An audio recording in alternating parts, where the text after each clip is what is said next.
Assalamualaikum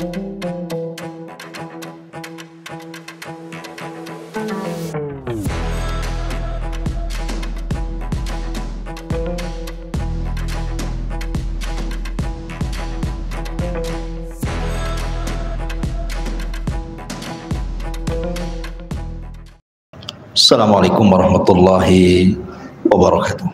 Alhamdulillah wassalatu wassalamu ala Rasulillah wa ala alihi wa sahbihi wa mawalah wa la hawla wa la quwata illa billahi wa ba'd. Baik, kita lanjutkan kajian kita masih membahas tafsir dari surah Al-Baqarah ayat ke-87. Kita masuk pada kisah Bani Israel. A'udzubillahi minasyaitonirrajim. Bismillahirrahmanirrahim. Wa laqad atayna Musal kitaba wa qaffayna min ba'dihi birrusul wa atayna Isa ibn Maryam al-bayyinati wa ayyadnahu biruhil qudus. Afakullama ja'akum rasulun bima la tahwa anfusukum mustakbartum fafariqan kadzabtum wa fariqan taqtulun. Dan sungguh kami telah memberikan kepada Musa Alkitab, maksudnya Taurat, dan kami ikutkan setelah Isa atau setelah Musa alaihi salatu wassalam rasul-rasul yang memegang Taurat. Kemudian kami berikan kepada Isa bin Maryam al-bayyinah, berbagai macam mukjizat, wa ayyadnahu biruhil qudus, dan kami kuatkan Isa dengan Ruhul Qudus. Apakah setiap datang kepada kalian seorang rasul yang tidak cocok dengan hawa nafsu kalian, kalian menyombongkan kepada para utusan itu, di mana sebagian kelompok di antara kalian mendustakan para rasul dan sebagian kelompok yang lainnya membunuh para rasul. Baik, ma'asyiral muslimin yang dimuliakan Allah Subhanahu wa taala. Di sini Allah Subhanahu wa taala ingin mengingatkan nikmat yang Allah anugerahkan kepada Bani Israel dengan diutusnya kepada mereka dua nabi yang merupakan nabi-nabi dan rasul ulul azmi minar rusul. Ulul azmi itu dimulai dari Nuh, kemudian Ibrahim, kemudian Musa, kemudian Isa, kemudian Rasul kita Muhammad sallallahu alaihi wasallam. Jadi Bani Israel diutus kepada mereka dua rasul yang merupakan ulul azmi. Nikmat mana lagi yang lebih besar yang Allah anugerahkan kepada Bani Israel?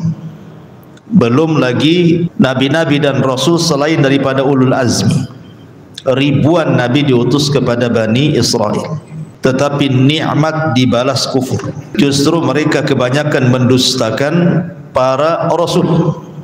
Bahkan sebagian mereka membunuh para utusan. Naudzubillah. Di sini Allah mengatakan, dan sungguh kami telah berikan kepada Musa kitab Taurat, dan Taurat adalah kitab pertama yang Allah turunkan dari langit dari 4 kitab yang kita kenal: Taurat, Zabur, Injil, dan Quran. Sebelumnya sudah ada suhuf namanya, tapi tidak disebut namanya, hanya suhuf, lembaran-lembaran. Dan Taurat ini berlaku walaupun sampai Nabi Musa meninggal dunia, baru kemudian terhenti sampai Nabi Isa diutus, karena Isa membawa kitab baru namanya Injil. Jadi antara rentan waktu daripada Nabi Musa ke Isa itu, walaupun Nabi Allah Daud diberikan Zabur, tapi Zabur itu kan hanya terangkai dari nasihat-nasihat, tidak ada ahkam, tidak ada hukum-hukum ibadah di situ. Sehingga Nabi Daud sendiri acuan hukumnya kepada Taurat, walaupun diturunkan kepada dia Zabur, karena Zabur ini kan kitab yang isinya hanya untuk melembutkan hati, nasihat-nasihat gitu saja, dan sifatnya taronum dan tidak tebal. Sehingga dari jarak Musa ke Isa itu masih berpegang dengan Taurat. Makanya Allah katakan wa qaffayna min ba'dihi birrusul. Kemudian kami ikuti setelah Nabi Musa meninggal, datang para rasul yang berpegang kepada Taurat. Seperti siapa? Ya seperti Nabi Daud, kemudian putranya Nabi Sulaiman, kemudian Nabi Daniel, kemudian Nabi Armia, Hazkiel, Yahya, dan begitu seterusnya. Ya, jadi nabi-nabi ini masih berpegang kepada Taurat. Lah baru setelah kemudian Allah katakan wa ataina Isa ibn Maryam, baru datang Isa. Lah Isa ini juga Allah Subhanahu wa taala anugerahkan kepadanya al-bayyinat, mukjizat-mukjizat. Tentu yang paling besar adalah kitab Injil. Walaupun Injil sendiri sering saya katakan bukan yang Injil hari ini yang dipegang oleh orang-orang Nasrani. Itu yang aslinya tidak tahu. Yang dipegang Isa tidak tahu seperti apa. Karena Injil-Injil yang ada yang disepakati, yang ada 4 Injil disepakati. Injil ini banyak versinya, ada 40 lebih Injil. Tetapi yang lainnya itu tidak bisa dijadikan pegangan, hanya referensi saja. Tetapi yang 4 itulah yang dijadikan rujukan orang Nasrani sampai hari ini. Seperti Yohanna, Markus dan yang lainnya itu. Itu yang menulis murid-muridnya Isa. Yang 2 ditulis oleh murid-muridnya Isa, Hawariyun, dan yang 2-nya lagi ditulis oleh murid dari muridnya Isa.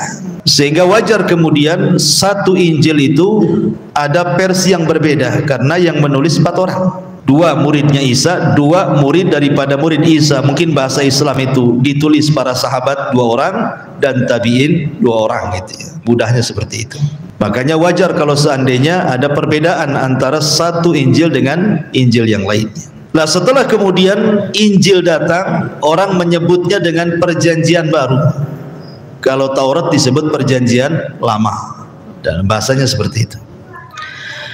Dan di sini Allah Subhanahu wa taala mengatakan wa ataina Isa ibn Maryam al-bayyinat, dan kami berikan kepada Isa itu al-bayyinat, berbagai macam mukjizat. Nanti saya akan sebutkan mukjizat Isa bin Maryam. Wa ayyadnahu biruhil qudus, dan kami perkokoh atau perkuat Isa itu dengan Ruhul Kudus, roh kesucian. Apa maksudnya roh kesucian? Sebagian ahli tafsir mengatakan bahwa Ruhul Kudus itu adalah Jibril. Seperti ketika penyair Nabi SAW yang bernama Hassan ibn Thabit sedang berperang syair dengan orang-orang kafir Quraisy. Apa kata Rasul? Uhzumhu ya Thabit, fa inna ruhal qudusi ma'ak. Perangi mereka, teruslah kau lantunkan syairmu, karena Ruhul Kudus bersamamu. Maksudnya Jibril bersamamu. Dari sini menunjukkan bahwa Ruhul Kudus itu artinya Jibril, karena salah satu keunggulan Isa itu mulai dari peniupan ruhnya di bawah Jibril, sampai dalam kandungan, sampai melahirkan, sampai diangkat ke langit, betul-betul dijaga oleh Jibril. Makanya bahasanya wa ayyadnahu biruhil qudus, kami perkokoh dan perkuat Isa itu dengan Jibril. Tapi ada juga yang mentafsirkan Ruhul Kudus itu ruhnya Isa sendiri, karena ruhnya Isa kan dibedakan dengan ruh-ruh yang lainnya. Makanya dalam sebuah hadis Nabi SAW mengatakan wa kalimatuhu alqaha ila Maryam wa ruhun minhu, dan ruh dari Allah. Kalimat minhu di sini ini namanya idhafat tasyrif, pengidhafahan kemuliaan. Sesuatu yang disandarkan kepada Allah jadi mulia. Ka'bah disebut Baitullah, makanya mulia karena disandarkan kepada Allah. Mukjizatnya Nabi Saleh unta, naqatullah, untanya Allah. Kenapa kemudian disebut unta Allah? Karena unta itu keluar dari batu, tidak tahu siapa orang tuanya. Tidak ada bapaknya, tidak ada ibunya, karena main keluar dari batu, tahu-tahu hamil usia 10 bulan. Sehingga tidak ada asal usulnya, makanya disebutkan kepada Allah, naqatullah, untanya Allah. Termasuk ruhnya Isa. Jadi ruh Isa bukan berarti ruh dari Allah, berarti kemudian Isa jadi anak Allah. Tidak, maksudnya ini penisbatan tasyrif, bahwa ruh Isa itu mulia, sama dengan Baitullah, naqatullah gitu maksudnya. Lah Ruhul Kudus itu ruhnya Isa sendiri, karena ruhnya dipisahkan dan dimuliakan oleh Allah Subhanahu wa taala. Kemudian Allah mengatakan afa kullama ja'akum rasul, apakah setiap kali datang para utusan kepada kalian wahai Bani Israel, bima la tahwa anfusukum, di mana seruan para rasul itu tidak cocok dengan hati kalian dan hawa nafsu kalian, fa fariqan kadzabtum, tiba-tiba sebagian kalian mendustakan para rasul, wa fariqan taqtulun, dan sebagian kalian berani membunuh para rasul. Ya, karena orang-orang Yahudi terkenal membunuh para nabi. Bahkan satu hari dibunuh 70 nabi oleh orang Yahudi. Bahkan rasul saja diupayakan untuk dibunuh sama orang Yahudi kan. Salah satunya dalam perang apa? Sebab terjadinya perang Bani Nadir. Bani Nadir itu kabilah Yahudi. Nabi SAW mau dibunuh dengan cara dilemparkan batu dari atap. Karena ketika itu Rasul mau rapat dengan pembesar Bani Nadir. Rupanya pembesar Bani Nadir ini sudah kong kali kong, nanti kalau Muhammad duduk sebelah sini, naik ke atap, bawa batu, paskan di kepalanya katanya, biar dia mati katanya. Rupanya sebelum datang ke rapat itu, Nabi dikasih tahu Jibril jangan datang. Akhirnya Rasul balik lagi, ulang bawa pasukan, karena sudah tahu mereka merencanakan pembunuhan kan. Akhirnya terjadi pengusiran Bani Nadir, orang-orang Yahudi Madinah itu. Kemudian juga terakhir seorang wanita namanya Zainab bintul Haris meracun Nabi setelah perang Khaybar kan. Itu ada pembunuhan itu. Yang ingin saya jelaskan malam ini, karena mungkin cerita Musa selalu terulang-ulang, kita akan fokus kepada kalimat wa atainahu wa ataina Isa ibn Maryam al-bayyinat, dan kami anugerahkan kepada Isa itu berbagai macam mukjizat. Lalu apa mukjizat Nabi Isa ibnu Maryam ini? Ma'asyiral muslimin yang dimuliakan Allah Subhanahu wa taala. Nabi Isa alaihi salatu wassalam disebutkan dalam Al-Qur'an itu 25 kali. Lebih banyak dibandingkan Rasulullah, hanya 4 kali gitu. Tapi lebih banyak Isa ibn Maryam itu, bahkan kisahnya cukup lengkap. Disebutkan dalam surah Maryam dan surat-surat yang lain. Kenapa demikian? Karena ada hubung kait antara Isa dengan umat Rasul. Ingat, Isa itu ada hubung kait keeratan dengan umat Islam. Di mana disebutkan dalam sebuah hadis, Nabi SAW bersabda ketika bicara tentang akhir zaman. Dari Nawas ibn Sam'an radhiyallahu anhu, dia mengatakan, "Dzakara Rasulullah sallallahu alaihi wasallam ad-dajjal dzata ghadatin fa khaffadha fihi wa rafa'a bainahuma." Suatu ketika, kata Nawas ibn Sam'an, Rasul pernah menceritakan soal Dajjal. Maka kadang Rasul memelankan suaranya, kadang-kadang meninggikan suaranya. Saking semangatnya dia bercerita Dajjal. Kemudian kata Nabi SAW dalam hadis yang panjang riwayat Muslim itu, saya ambil tengah-tengahnya saja. "Idz ba'atsallahu al-Masih ibn Maryam fayanzilu indal manaratil bayda syarqi Dimaskah." Maka tiba-tiba Isa putra Maryam itu turun di sebelah timur Damaskus, tepatnya di Menara Putih. Dan Menara Putih itu sudah ada sekarang di Damaskus itu. Bainama mahrudataini wadi'an kaffaihi ala ajnihati malakaini idza ta'ta'a ra'sahu qatar wa idza rafa'ahu tahaddara minhu jumadun kallu'lu fala yahillu likafirin yajidu riha nafsihi illa mah. Kemudian kata Nabi SAW, Isa ketika turun itu mengenakan baju berwarna ja'faran seraya meletakkan kedua tangannya di atas sayap 2 malaikat. Bila dia menundukkan kepalanya, ada air yang menetes dari rambutnya, dan dia bila mengangkat kepalanya, keringat bercucuran seperti mutiara yang sedang berjatuhan. Dan tidaklah ada orang kafir mencium bau darinya, nafasnya, nafas Isa, bau dari nafas Isa, kecuali dia akan mati. Jadi nafasnya Isa itu bisa membunuh sejauh mata memandang. Dan itu karomahnya Isa ya. Karena Isa diutus di akhir zaman bukan sebagai nabi. Dia sudah sempurna kenabiannya sebelum diangkat. Kemudian kata Nabi SAW, "Wa nafsuhu yantahi haitsu yantahi tarfuhu fayatlubuhu hatta yudrikahu bi babil luddin fayaqtuluhu."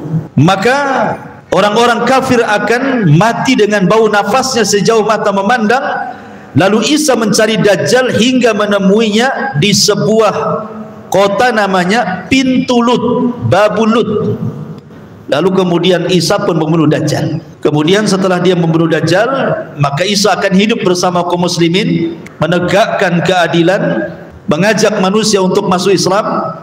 Dan Isa pun sempat haji. Kemudian Isa wafat dalam kondisi seberkah-berkahnya kehidupan. Makanya Rasul mengatakan, beruntung orang-orang yang hidup di masa Isa berkuasa. Setelah Imam Mahdi berkuasa 7 tahun, kemudian diganti Isa ibnu Maryam alaihi salam. Lah dari sini menunjukkan bahwa ada keterkaitan antara Isa bin Maryam dengan siapa? Dengan kaum muslimin kan? Karena dia akan bersama kaum muslimin di akhir zaman. Makanya kemudian kisah Isa itu disebutkan dalam Al-Quran 25 kali secara lengkap, karena ada hubung kait sama dengan Nabi Musa, juga ada hubung kait yang erat dengan kaum muslimin ketika peristiwa Isra dan Mi'raj. Siapa yang minta agar solat 50 waktu diringankan menjadi 5 waktu, itu Nabi Musa, karena dia sudah mencoba Bani Israel, tidak sanggup kan itu ya, apalagi umatmu yang lemah. Jadi antara Isa dan Musa itu juga ada hubung kait dengan umat Islam. Lah Nabi Isa alaihi salatu wassalam, mukjizatnya itu sudah tampak sejak bayi. Jadi mukjizat Nabi Isa itu sudah tampak sejak dia bayi. Apa maksudnya? Maksudnya Isa terlahir tanpa ayah, artinya itu mukjizat. Tetapi kemudian mukjizat ini malah disalahpahami oleh orang-orang Nasrani dan dikatakan bahwa Isa itu adalah Ibnullah, putra daripada Allah. Lah siapa bapaknya kalau bukan Allah katanya? Makanya Isa Ibnullah katanya, anak Tuhan. Sama dengan Buddha. Dalam keyakinan Buddha itu anak Tuhan menurut mereka. Karena ibundanya Buddha itu suatu ketika masuk ke dalam hutan, kemudian 3 hari di hutan, keluar hutan sudah hamil, kemudian melahirkan Buddha. Makanya dalam keyakinan umat Buddha itu anak Tuhan juga gitu ya.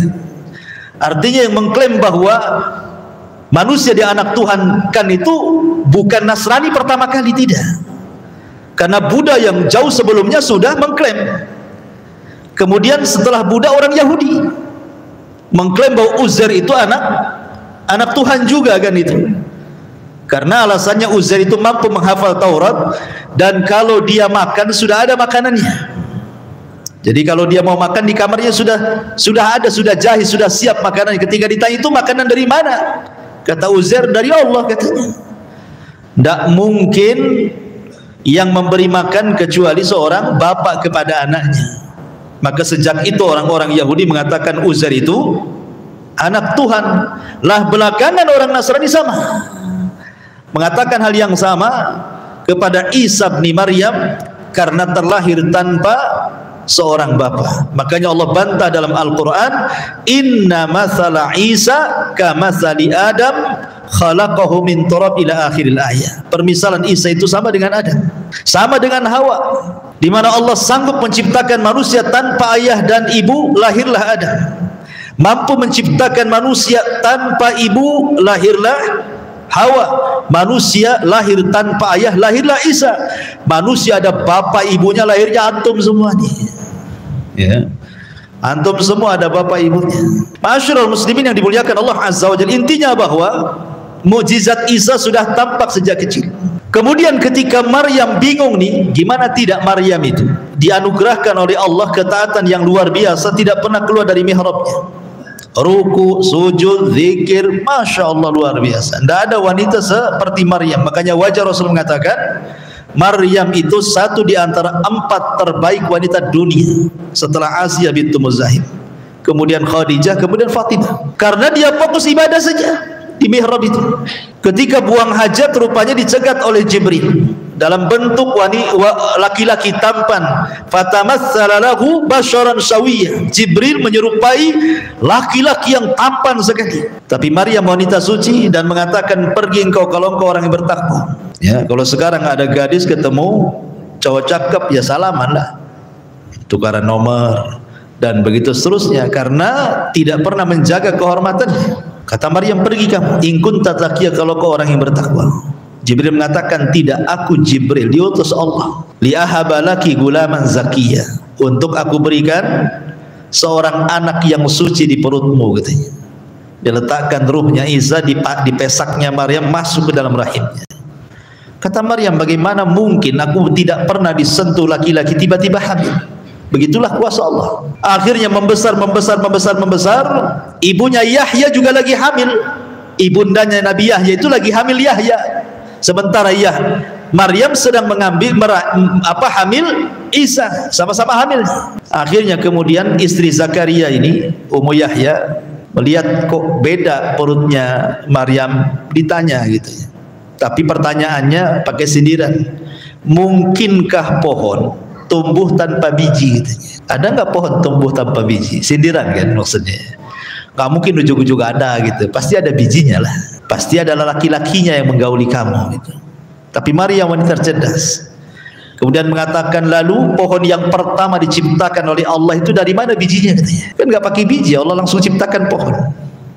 Maknanya Allah berkuasa menciptakan pohon tanpa biji kan gitu. Menciptakan pohon padi tanpa biji. Karena padi yang pertama bijinya dari mana? Kan gitu. Dari situ dia paham. Kemudian untuk menghindari fitnah, Maryam pun keluar dari mihrab menuju Bethlehem atau disebut dengan Baitul Lahmin. Lahir sendirian di situ, di bawah pohon kurma. Akhirnya setelah kemudian lahir, bingunglah Maryam ini, cemana alasan dia kepada orang-orang Bani Israel kalau ditanya, ini anak siapa? Sementara ibunya adalah orang baik-baik dan bapaknya juga orang-orang baik-baik, keluarga Imran. Keluarga Imran itu pemimpinnya Baitul Maqdis, ibundanya Maryam itu. Akhirnya kemudian Allah Subhanahu wa taala mengisyaratkan kepada Maryam, kamu nggak usah ngomong. Kalau ada yang tanya, ini anak siapa, isyaratkan aja telunjukmu kepada bayi itu. Nanti dia yang jawab gitu. Akhirnya Maryam pun setiap ditanya dia. Sampai dikatakan dia, Maryam, ibumu orang suci, bapamu orang mulia, kok kamu jadi wanita jahat gitu ya. Itu anak siapa itu? Tiba-tiba Isa diberikan mukjizat sedang bayi. Kemudian Isa bin Maryam ngomong. Coba bayangkan, bayi bisa ngomong. Bayi baru lahir bisa ngomong. Kalau sekarang ada bayi bisa ngomong, pasti di belakang punggungnya ada batu baterai itu. Ya, bukan bayi kan. Tiba-tiba kemudian Isa bin Maryam mengatakan di hadapan orang-orang Bani Israel, "Inni Abdullah ataniyal kitaba wa ja'alani nabiyya." Sesungguhnya saya hamba Allah katanya. Kagetlah orang-orang ini, kok bayi baru lahir kok bisa ngomong fasih gitu ya. Saya hamba Allah, telah dikaruniakan kepadaku kitab Injil dan Allah jadikan aku nabi. Kemudian wa ja'alani mubarakan aina ma kunt wa awsani bis salati waz zakati ma dumtu hayya wa barram biwalidati wa lam yaj'alni jabbaran syaqiyya wa salamun alayya yauma wulidtu wa yauma amutu wa yauma ub'atsu hayya. Kata Isa bin Maryam, Allah telah jadikan aku hidup penuh berkah dimanapun aku berada, dan Allah berwasiat kepadaku untuk solat, untuk zakat selama aku hidup, dan untuk berbuat baik kepada orang tuaku, dan aku tidak dijadikan orang yang sombong lagi celaka. Dan Allah janjikan keselamatan kepadaku pada hari aku dilahirkan, pada hari aku diwafatkan, dan pada hari aku dibangkitkan. Bayangkan, kagetlah Bani Israel, kok ada bayi bisa ngomong. Dan itu mukjizat kedua ya, dari lahir bayinya bisa ngomong. Ma'asyiral muslimin yang dimuliakan Allah. Kemudian besar sedikit, Nabi Isa bin Maryam ini ikhwatu fiddin dimuliakan Allah Subhanahu wa taala, ketika main bersama anak-anaknya, sama anak-anak kecil seusianya, Nabi Isa bin Maryam ini bisa menebak isi rumah orang-orang. Masih usia-usia anak-anak main-main itu, ya 7 tahun, 8 tahun gitu, 10 tahun. Di rumahmu ada kulkas ya katanya. Kau tahu? Taulah kan. Isi kulkasnya ada dagingnya ya, 1 kilo 1 on. Kau tahu? Ya tahulah. Pokoknya semua ditanyai orang itu, dan semua benar. Akhirnya jadi rame satu Bani Israel itu kan. Kenapa orang ini bisa nebak isi rumah coba? Ini mukjizat. Kalau dukun pasti meleset tebakan ya. Pasti meleset kan, kalau dukun tidak mungkin pas. Paling agak-agak saja, agak-agak di rumahmu ada kulkas enggak? Ada yang 2 pintu atau yang 1 pintu ya, agak-agak aja gitu ya kan, nggak bisa pasti kalau dukun tuh, karena memang tukang ngibul kan itu. Jadi ma'asyiral muslimin yang dimuliakan Allah, itu juga termasuk mukjizat Nabi Isa ibn Maryam alaihi salam. Kemudian juga Isa disebutkan dalam surah Al-Maidah, dalam surah Al-Maidah 5 mukjizat yang jelas gitu ya, karena ini sebut cantum dalam surah Al-Imran ayat 49. Ini berdasarkan Quran. Allah mengatakan, wa rasulan ila bani Israil inni qad ji'tukum bi ayati mir rabbikum inni akhluqu lakum minat tini ka hay'ati tayri fa anfukhu fihi fayakunu tayran biidznillah. Ini yang pertama. Jadi Isa bin Maryam tiba-tiba mengambil lempung, tanah lempung, kemudian dikual-kual, dibentuk jadi burung. Kemudian setelah jadi patung burung, Maka Isa berdoa kepada Allah Azza wa Jalla, tiba-tiba Allah kirimkan ruh burung itu masuk ke dalam patung-patungan burung, tiba-tiba jadi burung, kemudian terbang. Nah, ini kan berkaitan dengan pengobatan juga, kehidupan kan, itu ngasih nyawa gitu. Kemudian yang kedua, wa ubri'ul akma'ah, dan Isa bisa mengusap orang buta permanen, sejak lahir dia buta. Datang kepada Isa, diusap saja matanya langsung melek. Dan itu mukjizat Nabi Isa bin Maryam, bisa menyembuhkan orang buta, maksudnya buta permanen ya. Kemudian juga wal abros, dan penyakit abros, penyakit kusta, penyakit kulit, borok-borok di kulit diusap langsung hilang semuanya. Ini sudah berapa? Sudah 3. Kemudian ini nanti yang kita akan perpanjang, wa uhyil mauta, dan Isa diberikan izin untuk menghidupkan orang mati dengan izin Allah. Dan nanti saya akan kisahkan 4 orang yang dihidupkan oleh Isa ibnu Maryam. Kemudian yang terakhir, wa unabbiukum bima ta'kulun wa ma tadakhiruna fi buyutikum, dan Isa bisa menghabarkan apa-apa yang dimakan orang-orang di rumah-rumah mereka dan apa-apa yang disimpan di rumah-rumah mereka. Inna fi dzalika laayatin, inna fi dzalika laayatan lakum in kuntum mu'minin. Sesungguhnya ini adalah tanda-tanda kuasa Allah bagi kalian jika kalian termasuk orang-orang yang beriman. Ma'asyiral muslimin yang dimuliakan Allah Azza wa Jalla, kebanyakan mukjizat Isa bin Maryam itu hampir 99% itu bicara tentang perobatan. Karena Nabi itu diberikan mukjizat disesuaikan dengan kebiasaan kaumnya. Seperti kaum Nabi Musa biasa tukang sihir, ya kan, banyak tukang sihir sehingga banyak madrasah-madrasah tukang-tukang sihir. Madrasah apa itu? Madrasah Harry Potter atau apa? Oh, yang diajarkan sihir-sihir di situ ya. Jadi makanya kemudian mukjizat Nabi Musa itu disamakan dengan mereka kan, tongkat jadi ular, belah lautan, bentung batu keluar air gitu kan. Itu kan nampak macam sihir tapi bukan sihir, itu mukjizat. Tetapi kalau di zaman Nabi Isa ini kan dunia perobatan, dunia herbal itu lagi berkembang, sehingga banyak ditemukan obat-obatan untuk mengobati penyakit yang dulu dianggap penyakit luar biasa, akhirnya ditemukan obatnya jadi penyakit biasa, sehingga banyak para tabib-tabib gitu ya. Makanya mukjizat Nabi Isa, karena kesombongan mereka mampu mengobati banyak penyakit, Allah Subhanahu wa taala anugerahkan kepada Isa hampir semua mukjizatnya berkenaan dengan perobatan, karena untuk melihat kebiasaan kaumnya dan memudahkan mereka untuk melihat mukjizat yang mirip dengan mereka. Tetapi mukjizat bukan seperti mereka.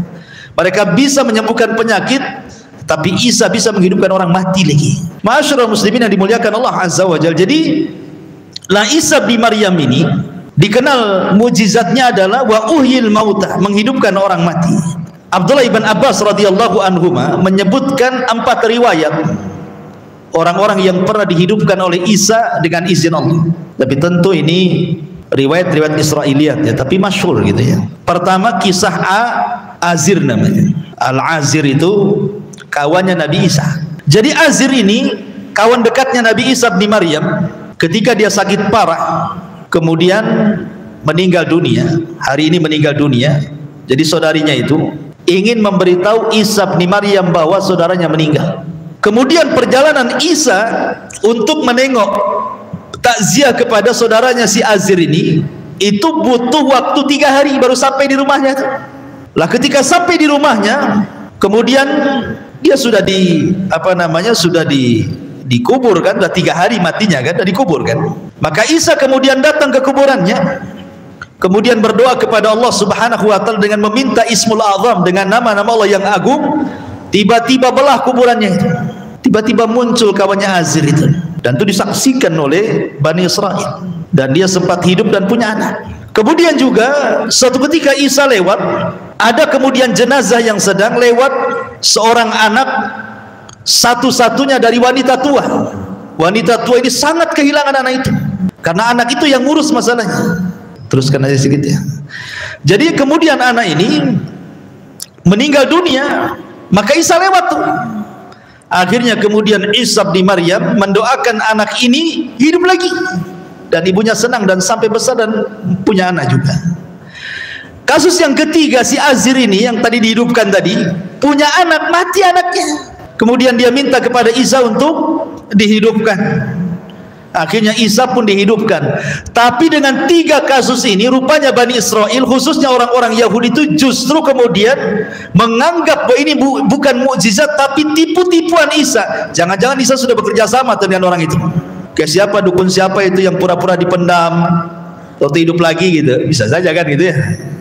Akhirnya mereka kemudian ingin meminta agar dihidupkan bukan orang sekarang tapi orang dulu. Siapa? Syam putra Nuh. Jarak Syam putra Nuh dengan Nabi Isa ini berapa ribu tahun ya. Jasadnya pun sudah nggak ada di tanah. Tetapi begitulah orang-orang Yahudi, ikhwan. Mereka ingin melemahkan Isa, sehingga ketika mereka, ada yang mengatakan orang-orang Harawarion ini sedang diceramahi Isa bin Maryam. Jadi Isa menceritakan tentang bahtera Nabi Nuh. Jadi nyeletuklah salah seorang di antara mereka, kami kurang yakin dengan bahtera Nabi Nuh sebelum yang menceritakannya itu yang naik di bahtera itu, katanya. Kalau kamu kan nggak naik, macam mana kau cerita, katanya. Jadi maunya kalian apa? Hidupkanlah salah satu penumpang yang di bahtera itu. Siapa maksudnya? Syam putra Nuh. Subhanallah, permintaannya aneh-aneh. Akhirnya dibawa ke kuburannya. Kemudian Isa pun berdoa, solat 2 rakaat, menyebut Ismul Azam 3 kali, disebut Kum ya Syam, berdiri wahai Syam. Kum ya Syam, berdiri wahai Syam. Kum ya Syam. Ketiga kalinya belah kuburan itu. Kemudian naiklah jasadnya si Syam ini, langsung hidup. Untuk memastikan bahwa dia Syam, Nabi Isa bertanya, "Masmuk siapa kamu?" "Saya Syam ibn Nuh."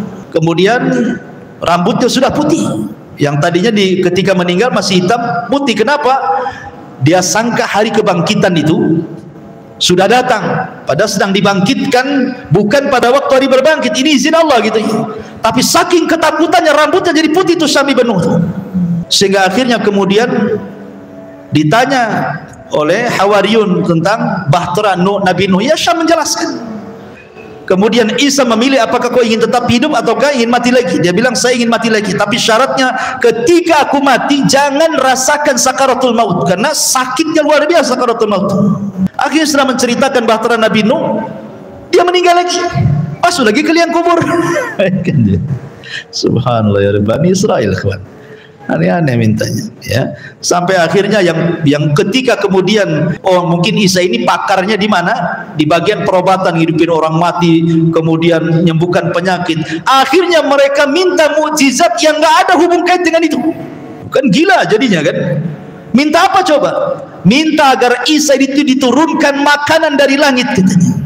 Akhirnya Isa bin Maryam berdoa kepada Allah, tapi syaratnya kalau kalian kufur, kalian akan diazab. Akhirnya betul-betul turun itu makanan dari langit ya. Maka Hawariyun yang meminta itu ketakutan mendekat. Akhirnya dekat karena makanan enak ya, orang-orang miskin lah dari mana-mana datang makan di situ. Subhanallah, siapapun yang sakit makan dari makanan itu langsung sembuh. Yang stroke bisa jalan, yang asam urat sembuh, yang darah tinggi sembuh, semua sembuh. Ya, dan itu dijadikan untuk id li awalihi wa akhiri. Kata Isa, ini saya jadikan id, hari ulang tahun, bagi orang-orang yang awal-awal ataupun bagi orang yang akhir-akhir. Coba, ini kisahnya panjang, Ma'idatan minas sama, tapi karena sudah Isya mau diapakan lagi, makanya disingkat padat, mudah-mudahan sampai maklumatnya. Subhanallah bihamdika asyhadu an la ilaha illa anta astaghfiruka wa atubu ilaik. Allahu ta'ala alam. Assalamualaikum warahmatullahi wabarakatuh.